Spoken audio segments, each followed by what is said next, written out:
Boom. What's up, Kev? What's going on, my man? How you doing? I'm good, brother. Yeah? Can't complain. Welcome to the podcast, man. I appreciate you having me. Of course. Yeah, man. It's definitely new for me to be in this environment, but I'm excited to be here. Yeah, it'll be chill. You'll see it's really relaxed, really fun. Oh, yeah. It's a good time. Yeah, man. But, yeah, I know you wanted to bring me on. You saw me at Elia, and we had talked about a couple things, and it's just when you asked me to come on, I was actually really excited about it. So yeah, well, I think based on our conversation at Elia, the way you were talking and the things you were talking about, I think not only is it an interesting story, but it's kind of inspiring too. Yeah. And I think first let's kind of talk about how we met. Mm-hmm. I think the first time I met you was at Beer Baron.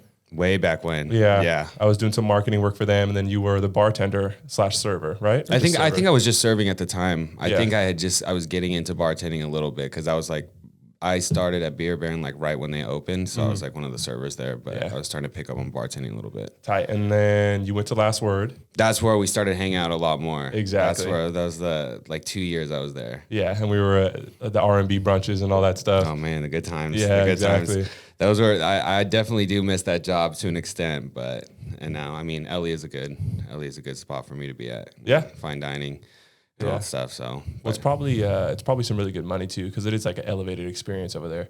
it was different, yeah. Like when I was used to those late nights, and then when I left that for a lot of reasons, but when I went to Elia, or one of my buddies had gotten me a job there, and the money was way different. I'll tell you. I mean, fine dining serving it's a different experience, but Yeah. the money's so much worth it. Yeah. So what was that biggest difference for you going from like a bar to more of a fine dining thing? You mentioned something along the lines of kind of the late night experience.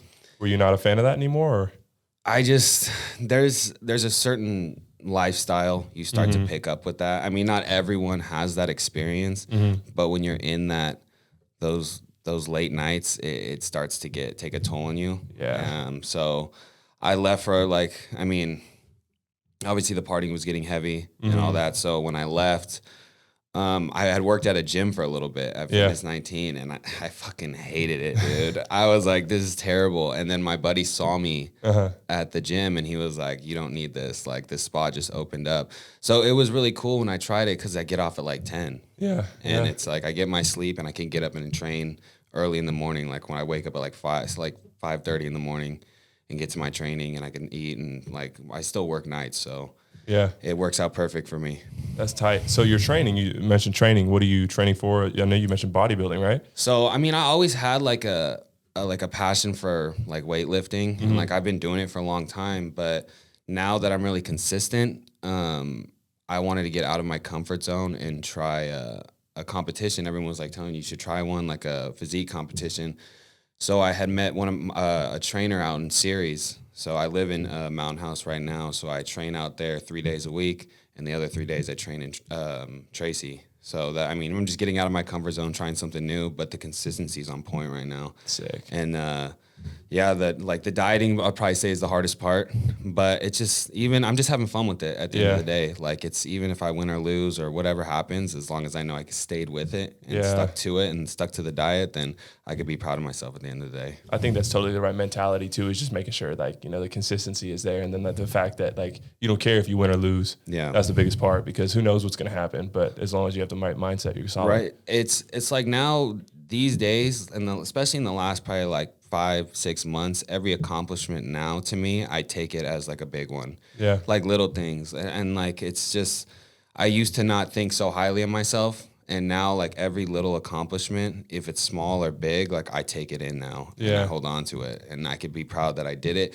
And if you start something, you finish it. And so that's where I'm at with that. And that's probably I picked that up in the last like five months, and now moving forward, it's just getting better and better. That's sick. So it's kind of like a trickle effect where like at first it was more difficult to kind of appreciate the small victories, but then now do you feel like it's become easier and you get more out of it? Or? Yeah, because going through childhood and like high school and everything, I never thought so highly of myself. And I had got heavy into like other things. And I mean, I used to portray like I was happy in the like when I'm through my 20s. I mean, I'm 26 now, but like 21 to 25, I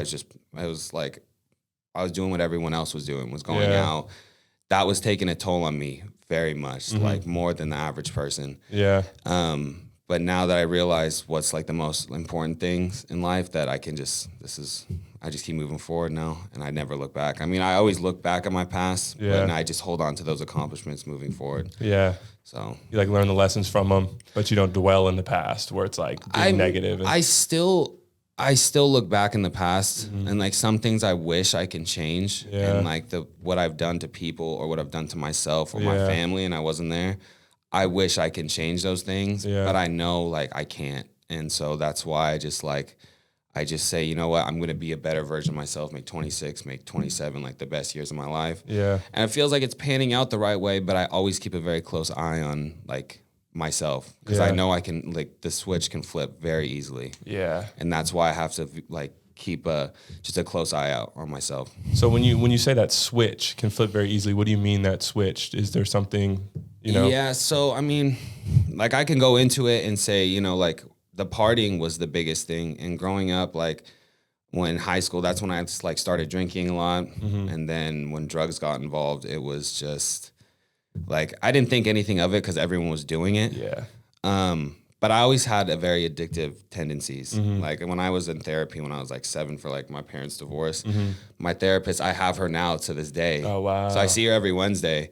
But yeah, she always told me, you're like, you get fixated on one thing. Yeah. And I like, so moving into like high school, like unfortunately I didn't finish because that's when I got heavy into partying. Yeah.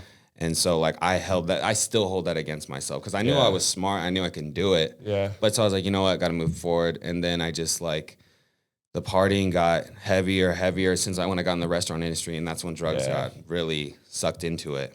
And so I had gone through 3 inpatient programs. Wow. Yeah. So 17, I was the first one because my mom had found something in my room. Yeah. And so she sent me away for 30 days. Wow. So, I mean, I guess I counted that, but I hated it because I'm a kid. I didn't learn anything from that time. It was like boot camp. You're like, get me the fuck out of here. Yeah, and then going, like my 20s, there was a lot of ups and downs, like toxic relationships or just like being around the wrong set of people. Yeah. And like you think the bar friends are actually your friends. Yeah. And like I would say like, oh, I'm having fun or portray it on Instagram or doing this. Yeah. But at the end of the day, like I'd go home like feeling like shit, sad, depressed. So then when the real actual rehab stays I did was both when I was 25 or 26, yeah. Nice. But 25. So I checked myself into a 30-day inpatient, and then I was good after. I thought I had it, but I didn't. I got overconfident, relapsed, and they always say it gets worse than it was before. And so then when I went, it got so out of control that I ended up, an incident happened where I had to go to 60 days. So I was on my dad's insurance at the time, and he had really good insurance. So I was like, I wanted to do 90 days. Yeah. Because I just was like, I can't live like this anymore. Yeah. Like there's like times I just didn't want to be here and this and that. And so I did the 60 days because my insurance ran out. And so I was like, I'm good now. I still did the AA meetings, did this, that, and I kept training. Like I was always training, like through this whole thing, but it was like always ups and downs. Like I never, like that kept me like kind of sane at the same time, even though I was going through like hardcore like depression or anxiety. Like I still have anxiety to this day. Yeah.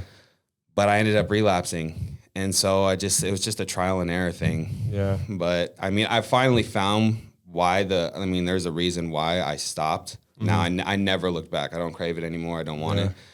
But it's all trial and error, and you figure it out at the end of the day. So what was that feeling like to kind of really be with yourself and be like, you know what? Like, I'm done with the way life has been going for me. I'm done with how I'm feeling. I need help outside of myself, because personally, and I think you're probably the same way, and a lot of people are like this, everyone kind of thinks they can do it on their own. Everyone thinks they can do it solo. They don't need any help, and they almost look at help like an admission of defeat in a certain sense.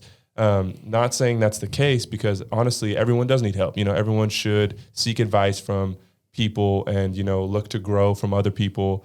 What did it feel like? And did you feel like there was any kind of pushback from yourself from being like, you know what, I need to go to rehab? Yeah. I mean, I just I always thought I can do it on my own. And I just I'm so bad at asking for help. That was my thing. Like I never asked my family for help, my friends. They just watched me spiral. And I was like, even like I asked through help through like I had my sponsor at the time, and I kept going back. Like I was following his lead, and then I would stop calling him or stop tech. We were supposed to be working through the book, and I never stayed consistent. I just don't know what really like I just kept thinking I got this, which I don't. And to this day, like I'll never say I got this. Yeah. But I never look back anymore. Yeah. You know, like there was a situation where I realized with someone I was with that the most important thing in life, when I met that person's family or whatever, I just knew what I really wanted in life. And that's like a family, kids and that. And so then I just never craved a drug again. It was weird. It just completely stopped. Yeah. Like I was getting clean prior, but like I don't know. I feel so good about myself. And there's days where you're not going to feel good. And but I don't self-medicate to get rid of feelings anymore. Like even with the drinking, it's like very like whatever. Like I just don't care. Like I don't care to go out. Like I like to train. I like to hang out with my dogs, my family. I'm present for my nephews, and like they want to train with me at the gym. And so those kind of things are what I find like real happiness. Yeah. Like going out, like I don't no knock on anyone that wants to go out all the time. Like I like to have a good time, but it's just not what's not my life anymore. Like I have a very structured lifestyle during the week. Like when I get up, like I brush my teeth, make my bed immediately. My phone, I put it across the room, so I have to get up when my alarm gets up to get it. And some people are like, oh, you drive pretty far to train. I was like, I like that because the accountability. And so that's it. I like that structure. And then the weekend, I used to get very nervous for the weekend because that's where I'd like let loose. Yeah. But nowadays, I just go home after work. There's sometimes I'll hang out for a little bit, but I like waking up early. I don't like that feeling because like if I was hungover, just like it was getting so bad and it was affecting work. It was my biggest thing that broke my heart the most was when my mom would call me and she's like, I can't sleep at night because I don't know when you're going to be home. Yeah.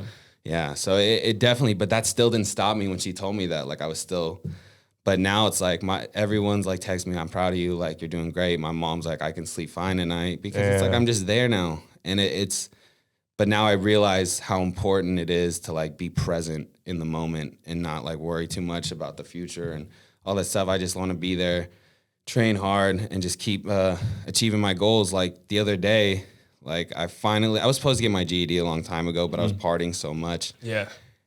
And I scheduled a test, the first one, and I was like nervous, but when I got there, I aced it right away. Sick. And I took that, like those accomplishments for me, like that may not be big to someone else that's like in college, but for me, that's like a big accomplishment. Yeah. But I was kind of discouraged the same day because I was like, I could have done that shit a long time ago. Yeah. But yeah, that's pretty much where I'm at this moment. That's tight. So when you were going to rehab and you were going through these challenges, and then after the last time you went to rehab, you said you didn't relapse, but it was still a struggle. And then at one point, something happened where like then it really wasn't a struggle anymore. What was that switch? What happened? Well, the second, I did relapse the second time. The second time? I relapsed both times out of rehab, but it was like, when I relapsed, I didn't want to go back. Yeah. I was like, I need to figure something out. Yeah. The switch happened. I mean, I started making changes. Mm-hmm. It was just kind of like being around someone I was with's family, you know, like at the moment that I was with them. Yeah. And that feeling of just like, I don't know, there's just like a comfort feeling about it. And I just like, it was so nice. Yeah. And that's why I just completely switched. Yeah. And my therapist was like, that's all you needed. That's it was like the icing on the cake because I was already starting to like you really had habits and stuff. Yeah, I was pulling it together, but I guess that changed everything. And so I could be appreciative even for people that come in and out of my lives. I take everything as a lesson now. Yeah. So it's like I let people go if they want to come in and be a part of my life. That's fine. But you know, I just do me at the end of the day now. So kind of dive into that a little bit if you don't mind. So you said you were a part of someone's family, and then that moment, you don't have to be too specific, but like elaborate a little bit more, because I think a lot of people should hear, you know, because a lot of people go to rehab, you know, and I think they go through similar scenarios where you do, where they come out and they relapse, but for you found something. And I guess you don't have to be so specific to like name names, but what was the feeling? What was the interaction you had where you're like, whoa, And then I guess like I never had felt that with like, cause I didn't think highly of myself. So when someone else like I was seeing like invited me into their home and their child and this and that, and they all liked me, and I was just like, wow, this is really nice. Like, and this is like, I should think better of myself at the end of the day. And I just, I can't really explain like what really it changed. It just like, I knew when I have my kids one day, I want to be there, because it's like, I didn't always have that growing up. Like my dad wasn't really present or whatever.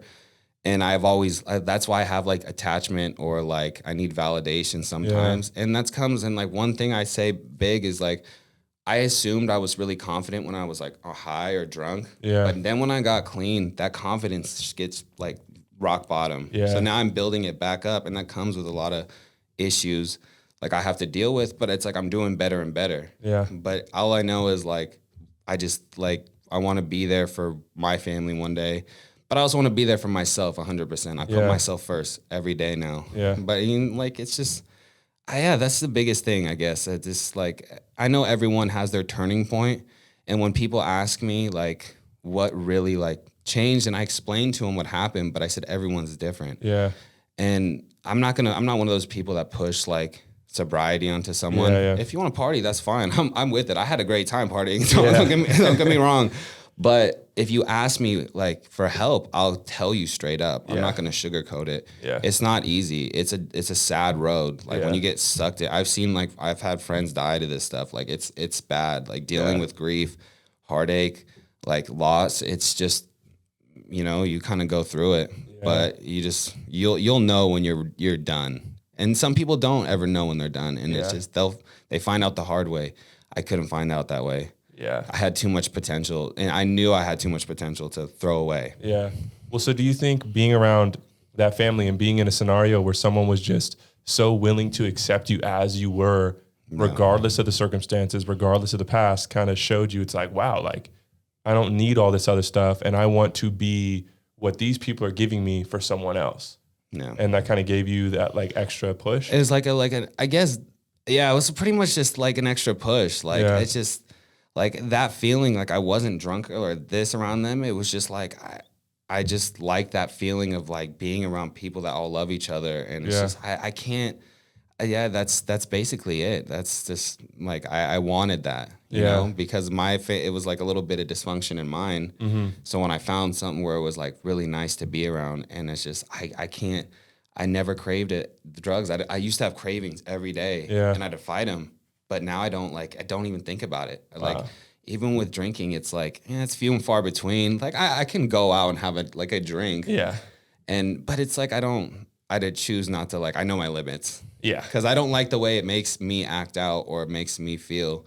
And then it's like, then if I'm drunk and I am hungover, I miss training, and then I'm pissed I miss training. So all this, it just backfires for me. And maybe I overthink it sometimes, but do I really? When I think, if anything, that thought of, oh, maybe I'm overthinking it, is maybe like that's that quiet voice of that kind of addicted personality being like, nah, man, I'm loose. I think a lot of people, and I know when I used to be a bartender, after I stopped bartending, I stopped drinking.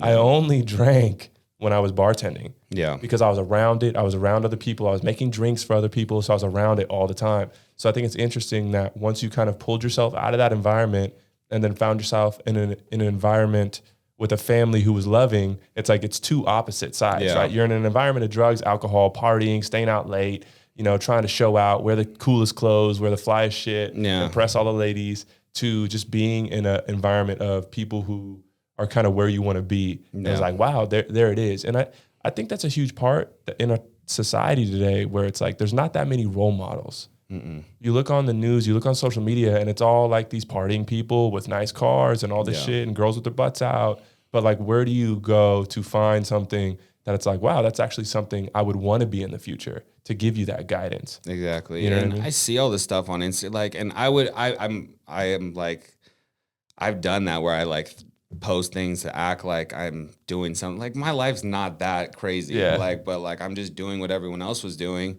But I find more inspiration now on like just people that are working hard. Like, I don't look at celebrities and say, I want to be that. I look at like people in the gym that are grinding. I look at like my mom that works hard, or like friends that have like overcome things, and I find motivation in that. Yeah. And when people like, another things, like I have like, now that I'm like, when I'm training and all this stuff or doing what I have to do, like I have a lot of people that DM, or like I've had a lot of friends DM me like, bro, I'm back in the gym. Like you inspire me to get back in the gym. And that makes me so proud because it helps me. But it's like not, to see someone else like better their lives, it's the best feeling, and you can't beat that.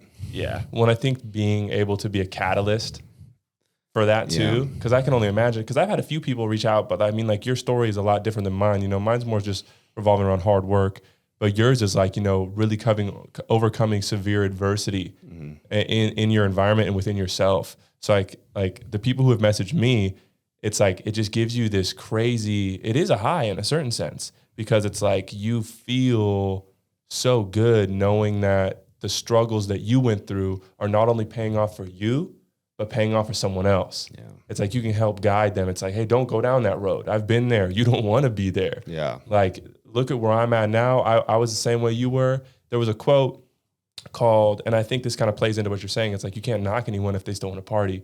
It's like, how could you judge somebody if you were once them? Exactly. You know? So it's like, you were in that partying scene. So it's like, you know, the allure of it. You know, it is fun, but like, so you can't judge them in a certain sense. Yeah, I never judge anyone. I made, like, I would see someone like homeless on the street, and when I was a kid, I used to like just like talk shit. Yeah. But now when I see them, I know in a sense what they're going through. Yeah. I just hadn't got to that point yet. Yeah. And so that's why I never judge anyone, because it's like, if you want to party, like I get it, like that's fine. But if I'm telling you and I see that you're going through it, like I'm telling you, it doesn't get better from here. Yeah. Once you start going hard, it's only gonna, it starts going downhill. Like it's bad. And it's sad to watch, because some people just will never understand, or they don't want to change, and that's fine. Like, but it's, if you ask for help, like I'll give you my best advice, but I can't, it's at the end of the day, you can only change yourself. So what would be your advice? Let's say I am a younger kid and I'm caught up in the partying, and I see you winning in the gym right now, and I hear this podcast. What would be the advice you would give me if I came to you? Well, I'd say, what do you want in your future? Like, what truly, if you're doing this, what do you like? What is your goal? When you were a kid, what did you want to be when you were older? And then if they tell me, I'd be like, how are you going to do that if you're intoxicated every day and you're doing drugs and you're hanging out with just like toxic people? Like, where is that going to get you? And you're only going to be sad. Like, I'm telling you, like if you have depression and anxiety like I did or have, it's only going to get worse, and that can be very dangerous for a person like that has addictive tendencies. So I'd say you go to AA, or try to just do things like sober, or just like do things that are fun. I can go out and not drink and still have fun. I can go out. I'm very aware of who I surround myself with now. I keep it very tight. Like, I know a lot of people say that, but you don't see me going out that much. Like, I like to be with my family now. I like to the friends that I pushed away, that I was like, because I thought the bar friends were it. Those were the only friends that called me when I was in rehab. You know, like I opened my phone up. I had my phone off for 60 days. Yeah. And I turned it back on. And the only friends that had called me, well, I had family that like texted me. I had one friend that would text me every other day, even though I couldn't respond. And he's one I grew up with. Wow. So it's like, you know, at the end of the day, who's going to be there for you. And it's just, like, everyone's going to learn. You're going to learn who it is. But that's up to them to find out. Yeah. Damn, that's powerful. Yeah. Well, I think like it just, even to go back to your training habits, you know, it is a form of diet. It's like the people you're around is another form of diet. Mm-hmm. You know, depending on who you surround yourself, the environment you're in, you are going to change based on that environment. Yeah. So I think that's like spot on with kind of everything you're doing. It's just around like, you know, just setting up yourself for future successes. Exactly. Yeah. That's why, I mean, like you're right. Who you surround yourself with, if you're going to like hang out with people at the gym, you're going to work out with it. Like, that's just people. Like, I mean, like, I don't really work out with anyone, like just my trainer, but like I hang out with friends and we'll go like hiking, or we'll go to like the movies. Yeah. And like I like to go out and get dinner, like go to the city and try new spots and like do stuff like that. Like, that's fun for me. And every night, like special occasions, like we'll go, like go to the club or do whatever. Yeah. If I have like, sometimes I'll be like, I can't, because I know it could be like bad, but just Yeah, like most of the people that I'm around now, like especially work friends, like that's because I see them all the time. Yeah. But I even have like people at work that say, oh, like some of them wanted to hang out with me because I was making such a change and I didn't want to go out. Sometimes I'll like fall back and I need to catch myself and be like, okay, you can't be doing this. But then it's cool when people notice, you know? Yeah. That's all. Like, that's tight. Well, and that's an interesting question too. It's like, as you try to surround yourself with people who you want to become, I imagine there's other people who, like you said, who see you on that path and they want to be on that path, but they're kind of stuck in that old way. So how would you differentiate, right? Like obviously there's people you see who are already there, but then it's like, how do you know if your friend really wants to be a part of that journey? Do you think they would tell you and reach out, be like, yo, dude, like, if someone really wants something, they'll get after it. Yeah. Like that's like 100%. If you really truly want something, you'll find a way to get it done. Yeah. And that's what it took me. Like I knew I wanted to be clean, but I wasn't putting in the work to be clean. Like I was like saying I wanted to, when I was training like MMA, I was training, but I wouldn't show up to training day sometimes because I was too busy in the shit, you know, like if you want something bad enough, you'll find a way to get it done. 100%. Like I tell my friends that like if it comes to school, gym, anything in life, if you want it bad enough, you'll find a way. And so like, that's why like some people that like say, oh, I want to work out with you. Okay, I'll be at the gym at this time, and some don't show up. Yeah. So if you like, that's what I mean. Like I only have so much energy to give out. Yeah. That's why I just do me at the end of the day. Well, so there was actually, I was watching some YouTube video a long time ago, and what you're saying reminds me of it. It's, you almost have to qualify people in a certain sense. Like if someone comes up to you, let's say like 1,000 people come up to you every month and are like, hey, Kev, like, give me your secrets, or hey, Kev, like, let me get your advice. Let's meet up for coffee, or let's meet up at the gym. That's super taxing, and that would be a lot of energy. But kind of like what you're doing, it's like, okay, cool, meet me at 5 a.m. Yeah. They have to put in effort first before they can get access. Exactly. So even if 1,000 people say, oh, okay, maybe only 2 will show up. Yeah. And then those are the 2 that are worth putting the energy in versus just giving it all away. Then you lose all your energy for people who are going to hear it and then not even act on it. So you almost have to qualify them. Yeah, so that's why I say this is the time I'm going to be there. Like I learned that through my trainer too. This is the time we work out. 8 a.m. I still have to drive to series. That's a 45-minute drive. Yeah. But I get there 30 minutes early every time to stretch. And even though I'm tired and I work late nights, like even sometimes the bar, like even in the fine dining restaurant, I'll still got out kind of late sometimes. Yeah. And I only run on like 6 hours of sleep, and then I have to get up. I'm groggy. But sometimes those are the best training sessions. I'll tell you, like today I was super tired. I did not want to go, but when I got there, it was a great shoulder workout. And it just feels good. You feel like accomplished after. And so like that's what I'll tell my friends is like what I learned through my trainer or other people like that this is the time I'm going to do something. And if you want to come, be there at this time, but I'm not going to switch my schedule around. Because I try to keep very structured. Like my same with my work. Its schedule is pretty much the same through the week, and I like it that way. I don't like working mornings. I like to diet, hang out with my dog, and train in the first half of the day. And then it's like, I'll put my energy in work. But that's it for me. I need structure. Yeah. I need like that throughout the whole week. Yeah. And sometimes like if it's like on Sundays or like now it's like been going to church now a lot. Sick. And it's been like, like it's funny. I tell people that when I go in there, I'm the person that I don't show for the singing. Yeah. And I sit in the very back by myself for the message. And then when the singing starts, I leave. That's hella funny. I know. I'm so weird like that, dude. But that's just, for me, I'm getting that connection back with the higher ups, Yeah. That's sick. That's powerful. So what do you feel like when you go to church? Is it a Catholic church, Christian church? Christian? Yeah. So when you go, are you going, like you said, you're kind of just going for the message. So you're kind of going for the scripture, the good word, as they call it, right? Mm-hmm. And then trying to kind of like find the lessons in it and then correlate it to your life, or how's it? Yeah, so a lot of it correlates to like just all around life, like daily life activities. Mm-hmm. And so sometimes it does resonate with me at the moment. And I do try to pay attention and listen to what it comes out of it. And like, even though I'm getting closer with God, like I still like to hear the message. And a lot of times, like my brother, he would go to church like since he was like, I don't know, probably like 5 or whatever. He was in catechism and all of that. Yeah.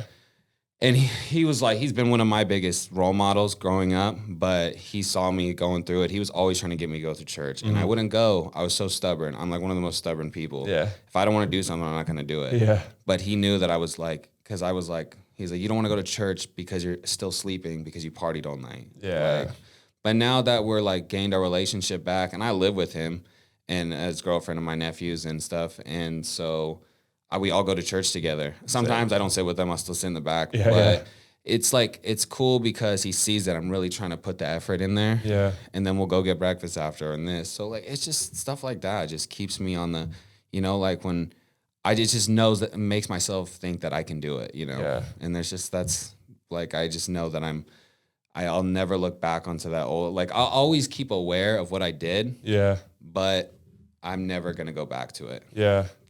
Well, I think that's super powerful, because if you look at where you were, right, and then compare it to where you are now, you have so many good habits, right? Going to church, going to the gym, being with family, not going out super late, waking up early, going to the gym, hanging out with your dog, doing things that matter to you. I think the dope thing is, let's say that you miss church on one Sunday. You still have other 25 good habits that you've installed, where it's like you still have such a strong foundation that even if you slip up in one category, you got all this other good stuff to kind of keep you up, which is super dope. Yeah, and that's what I could be like proud of. And it's like, you're just like, I'm not anywhere close to where I want to be at in life. Yeah. Like, I still got a long ways to go because I'm fairly like fresh in all of this. But now that it's like, know that the potential I have, like, now let's see what I can go with this. Like, just finish the testing for GD. And obviously I knew I could do it the whole time. Yeah. I just put it off because I was so lazy on it and I hated school. But now it's like I'm into it. Yeah. And now I'm scheduling them right away. After I aced it, I was like, I almost crashed my car. I was so excited because they emailed me it. But I was just so happy about it. And I was like, wow, this could have been like, I could have been doing this. And now that I have goals now where I want to do the physique competition in September. And I'm actually very nervous for that. It's super out of my comfort zone, but it'll be cool. My trainer like believes in me, and I'm like, all right, let's do it. And like the cool thing with my mom, God bless her heart, she knows that that I've been trying. She was like, look, if this is what you want to do and it keeps you off the other bullshit, she's like, email me your my trainer emails me my prep. So I pay my mom. She buys the food, preps everything for me. Wow. In different containers. So you just take advantages of like what you have, your resources that you have. Yeah. And so she does my prep every week. So I have like Tupperwares in my fridge of just like meal 1, meal 2, meal 3. That's tight. It's cool. So I don't like see my mom that often, so it keeps us like close. Yeah. So where I can go, like sometimes I'll go visit her, pick it up, and then we'll go get food in Stockton because that's where she just moved to. That's dope. So, those are the people that were there for me. And so now I need to really show that like I respect them, because they were when I was in the trenches, they were the only one. I mean, my mom was the main one, that through everything was there, and she like believed in me. So now it's like, it's cool to like try to give back now and show her like you could be proud of your son at the end of the day. And I think that goes with that whole saying too. It takes a village, and it's like they were there for you and gave you the ability to rely on them, and you came from being so stubborn, but now it's like you're willing to let like, hey, yeah, go for it, mom, I'll pay for and then if you prep it for me, and then you're now giving back to her because she is winning and feeling great to see her son succeed. Yeah. So it's like this energy is just flowing around between everyone you're like circling with. Oh yeah, and it feels good, man. I could say I'm truly blessed now, like that I came out of it, and like, I mean, like I did go through it. Like there's days where I thought I shouldn't be here. Mm-hmm. Like it was that bad, like how bad it was affecting work and everything. And now where it feels like I don't need to, if I'm going through something, especially like grief or like heartache, like I never use anymore over it. I just stay focused on my goals and like deal with my emotions like a healthy way. And it's hard because I used to run away from everything. Yeah. I used to run away like from all my problems. If it had something to do with feelings, I'd self-medicate. Damn. It was like I hated it. But now that I have to deal with it clean, it is hard. It's hard, but it feels so much more healthy. Yeah. Because like now it's like, you know what? It makes me stronger as a person and I'll grow through this. Yeah. And so like that I didn't use or go out or do any of that. I just went to like like for me, the therapy, like us going to therapy or going to the gym every day, like those are therapeutic for me. Those are the natural highs I get, or like spending time with my family. Yeah. That's dope. Well, I think that's a good way to put it too, because I used to have like some problems with like, drugs and alcohol, like a lot of us do.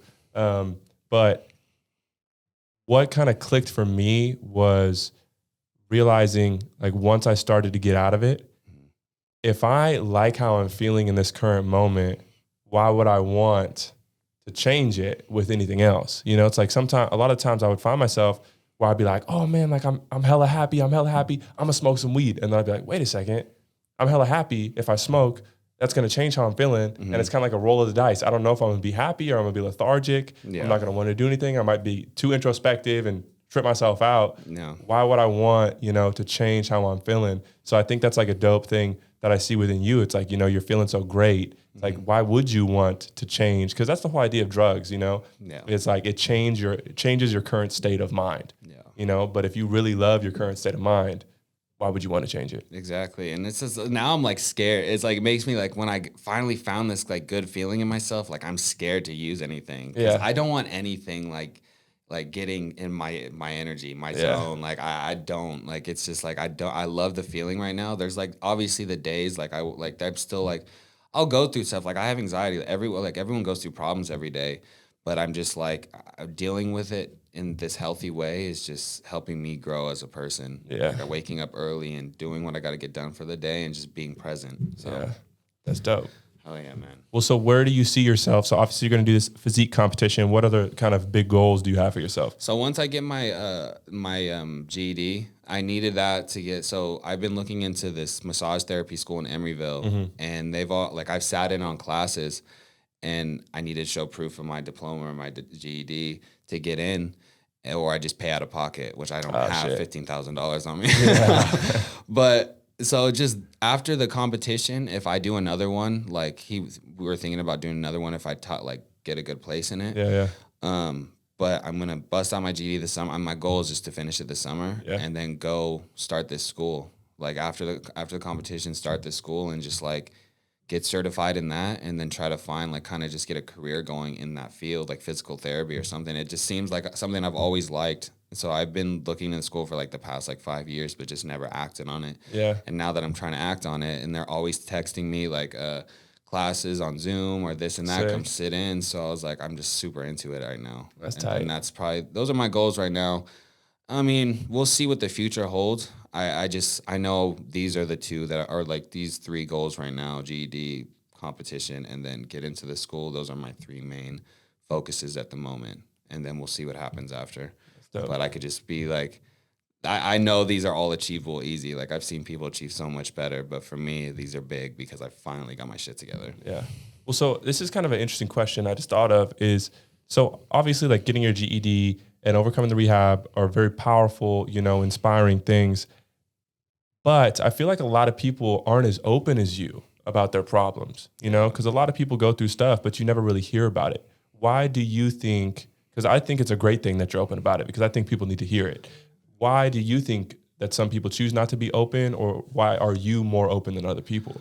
I mean, I was always super embarrassed in the beginning. I in denial plays a huge part in an addict. Like I was very in denial. I'm not that bad. I'm not like him. Yeah. That's so, I think just like I got open about it when I was like, I just like to be transparent with people, especially the people that I meet. And I'm just like, look, there's issues that I still deal with. And so like when I talk to people about it, I feel more comfortable. I don't go in so depth with like things I've done because that stays with me. Yeah. Like unless I'm very close with someone, then I'll be like, there's things that really I've done that hurt people or hurt myself or whatever. And then I was really sad about because that's not who I am. Yeah. But that's what I was going through. But like, I don't know. It felt like the right time. Just like if I can help someone.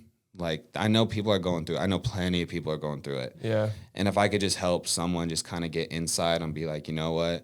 I didn't do much with my life, but like now that I'm like happy, like you can get happiness out of just like getting out of that world. Yeah. Like there's so much more to life than this shit. And I'll tell you, but I know a lot of people are still like hiding it. And that's fine. I totally get that. Like I still like, I was like that for the longest time.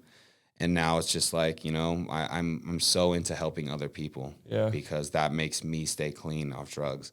And so that's why I'm pretty open about it. Like, obviously I don't go into depth because, you know, but that's just like the rehab visits and just like constantly failing. But then finally, like like everyone says, you have to fail at something. I failed so many times trying to get clean because I thought I didn't need help. And then when I finally got the help and like, you know, like I started like saying, I really need to reach out to someone. And then it all started falling into place. So that's what I just want to help that kid that's just like sad or like going through that it does get better at the end of the day. Well, you know what's trippy is I felt similar ways before.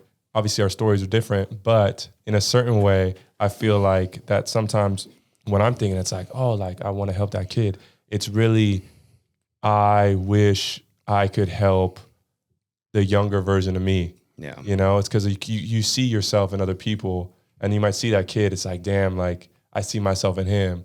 And like, you almost want to, by helping him, you hope it helps your inner child a little bit. Be like, hey, like I forgive you, you know, like you went through all that shit. You did what you did, but I forgive you. And it's okay because look at where we're at now. You know, it's like we came so far and it's okay. That's why I remember just being a kid and so carefree. And like, it's addiction, like people that have this, like the disease of addiction, it's no one's fault. It's not that. It's not your fault. It's not my fault. It's no one's fault. This is just the cards you were dealt. And so it's just how you try to work your way out of it. Like no one's mad. I mean, there's people that are mad, but you need to just realize if you have that real belief in yourself that this is not me, this is not who I want to be, you'll find a way to get out of it. And that's like, for me, I just had a core belief in myself. And now like I used to be able to not look in the mirror and like, cause I hated myself so much. But now it's like I look in the mirror and I smile. I'm like, you're doing good. Like I do those daily affirmations, and you know, like I'm just like, you're better than that. Like whatever. I was like, fuck that. Fuck the old life. Fuck who I was. I know who I am now. But that's like it just feels good every day waking up now.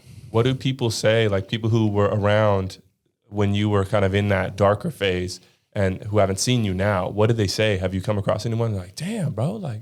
No, well, I've seen a couple, like, a few people that just like will say something that are still partying. We'll just be like, man, we never see you out. It's like, it's just not for me anymore. And they're like, like they'll ask me like what changed. And I was like, I can't really tell you. Like a lot of things changed. Everything helped me. Like rehab hella helped me. I've learned so much about myself when I was there. Cause when you're in a dark place, you'll learn a lot about yourself being alone. And, it's just like, everything just started falling into place, and I just knew what I wanted in life. And I like my goals in a family, and that's it. Like I'm pretty simple and like easygoing. Like I don't need much to make me happy, but like these things are making me happy. Like money and cars, like that's cool and all, but like genuine happiness is what I look for now. And that's when I just tell people like, you know, I just like, when people say like, man, like you looks like you're doing good. I was like, yeah, thank you. I'm very appreciative. But like, I just said, I put in the work. And that's it. Like, and it's possible for anyone. Like, I think, and with what you've gone through, there's a certain humbleness that comes with it. You know, because it wasn't like given to you. You know, so it's like you're super humble about it. So if someone is like, "Damn, bro, you're winning," you're like, "Thanks." You know, day by day, I'm just trying to get better. It's not like, I know. It's like super. I'm super humble by the whole experience because I just like when I was down and out, like it hurts. But so that's why like when I see people that are going, you know, I always try to like be genuine and like nice to someone. I'll never judge anyone again because I know what it's like when people were judging me, like how I acted in public or how I was doing, because I was always under the influence or something.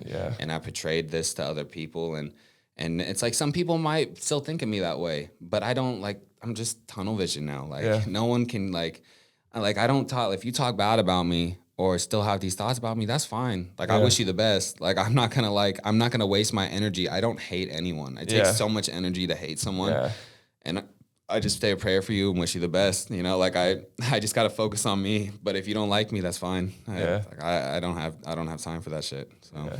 Well, shit, man. Is there so I know I already kind of asked you for advice, but is there any kind of closing words or any kind of last, you know, just big hitters for people who, you know, get them motivated or?